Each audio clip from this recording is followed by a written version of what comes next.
Buenas tardes, mi nombre es Ámbar Michelle Vélez Mera y soy estudiante de la Universidad Técnica de Manabí de la carrera de Trabajo Social. A través de la asignatura de Trabajo Social Laboral les explicaré el componente de docencia de fin de ciclo que consta en presentaciones de la unidad 2 titulada Riesgo psicosocial.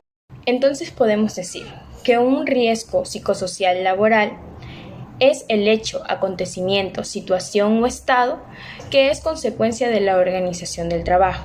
Tiene una alta probabilidad de afectar a la salud del trabajador y cuyas consecuencias suelen ser importantes. Los riesgos psicosociales, a diferencia de los factores psicosociales, no son condiciones organizacionales, sino son hechos, situaciones o estados del organismo con una alta probabilidad de dañar la salud de los trabajadores de forma importante. Asimismo, consta de ciertas características como son que afectan los derechos fundamentales del trabajador. Los riesgos psicosociales tienen efectos globales sobre la salud del trabajador, que afecta la salud mental de los trabajadores y que tienen forma de cobertura legal. Enfatizando un poco más dentro de las características de los riesgos psicosociales, tenemos como primer punto que afectan a los derechos fundamentales del trabajador. Decimos que son elementos básicos de sus características de cada ciudadano que trabaja, de su dignidad como persona, de su derecho a la integridad física y personal, de su derecho a la libertad y de su derecho a la salud positiva y negativa. Asimismo, como segundo punto, tenemos que los riesgos psicosociales tienen un efecto global sobre la salud del trabajador. Es decir, que los efectos de los factores psicosociales de riesgo actúan sobre la salud del trabajador a través de los mecanismos de respuestas del estrés. Es decir, el estrés puede llegar a causar consecuencias muy graves, según lo menciona Levy en 1981. Como tercer punto tenemos que afectan a la salud mental de los trabajadores. Esto quiere decir que afectan de forma importante y global los procesos de adaptación de la persona y su sistema de estabilidad y equilibrio mental. Como por cuarto punto tenemos que tienen formas de cobertura legal. Esto quiere decir que mientras los problemas ocasionados por problemas generados por los factores psicosociales de estrés han estado abordados de una forma genérica, existe actualmente una legislación incipiente que atiende al estrés, la violencia y el acoso como casos más claros, es decir, se le da la debida importancia del caso. Podemos decir que no es sencillo elaborar un listado sobre los riesgos o los principales riesgos psicosociales, aunque hay un relativo consenso sobre los más importantes como lo son el estrés, la violencia y el acoso. No lo hay acerca de si lo son otros, a pesar de que sí se reconozca su relevancia tanto en su extensión como en sus consecuencias. Pero hemos destacado 6, los cuales son el estrés, la violencia, el acoso laboral, el acoso sexual, la inseguridad contractual y el burnout o desgaste profesional.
Al hablar del acoso laboral, podemos mencionar que los efectos del acoso laboral en la salud de los trabajadores es de suma importancia y están teniendo una atención cada vez mayor por parte de la jurisprudencia de los diferentes países europeos.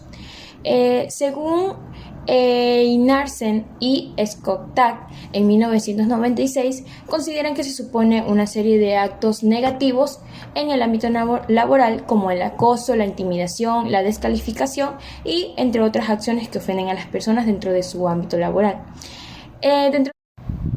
Dentro del acoso sexual podemos mencionar que el acoso sexual ha generado trabajos, estudios empíricos sobre consecuencias y una jurisprudencia particular, por lo que puede ser considerado como un riesgo laboral específico.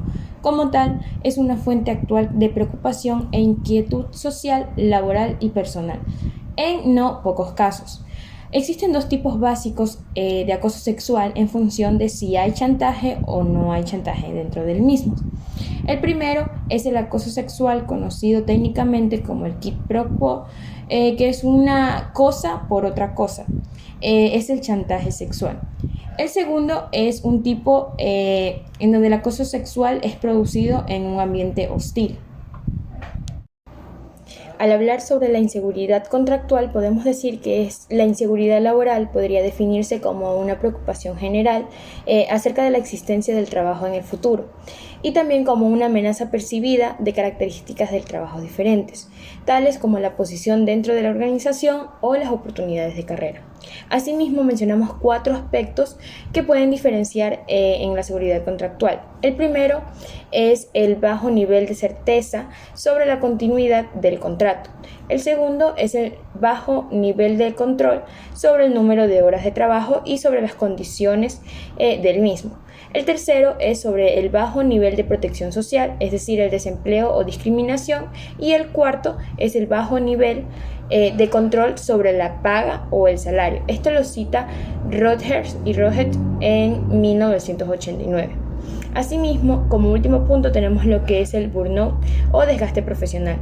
El desgaste profesional consiste en el resultado de un proceso de estrés crónico laboral y organizacional que termina en un estado de agotamiento emocional y de fatiga desmotivante para las tareas laborales. El desgaste profesional sería en este sentido la primera y más importante consecuencia del trabajo interpersonal propio de muchas profesiones de servicios y de un componente presente en la práctica total de ellos. Dentro de los otros tipos de riesgos psicosociales tenemos que los tipos de riesgos psicosociales se originan dentro de las condiciones organizacionales que son dinámicas y cambiantes. Eso supone que los cambios en el mercado económico, financiero y laboral está generando en las empresas pueden dar lugar a nuevas formas de riesgos psicosociales. Esto quiere decir que no solamente existen los riesgos psicosociales que hemos estudiado, sino que a continuación se expondrán 2 de ellos que han recibido un constante aumento de atención, que es el conflicto trabajo-familia y el trabajo emocional. Dentro de los conflictos familia-trabajo tenemos que ambos son los referentes más determinantes de la vida personal en todas sus manifestaciones, por lo que la interacción entre ambos tiene un valor crítico central. El conflicto familia-trabajo aparece cuando las presiones de la familia y el trabajo son incompatibles. Esto lo menciona Greenhouse y Beutel en 1985. El conflicto entre las dos esferas lo han diferenciado en 2 tipos: el conflicto familia-trabajo y el conflicto trabajo-familia, según la direccionalidad del conflicto. Como otro riesgo psicosocial tenemos lo que es el trabajo emocional, pues mencionamos que se ha definido como un autocontrol de las emociones positivas y negativas, especialmente en las últimas, que se derivan de la existencia de normas organizacionales sobre la expresión emocional y sobre todo en el desempeño de su puesto, y que tiene como objetivo asegurar la satisfacción del cliente y la consecución de los objetivos organizacionales. Esto lo menciona Martínez Íñigo en el 2001. El trabajador, para expresar sus emociones organizacionalmente deseables en sus clientes, debe ejercer un control sobre ellas que, según Hochschild en 2003, puede hacerse de 2 maneras. La actuación superficial, que este es un proceso por el que el trabajador expresa una emoción distinta a la que siente, y sobre la actuación profunda, que es cuando el trabajador modifica la emoción que siente y por tanto que expresa.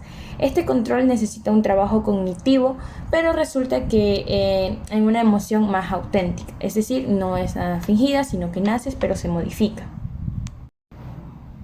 Muchas gracias, compañeros, por su atención.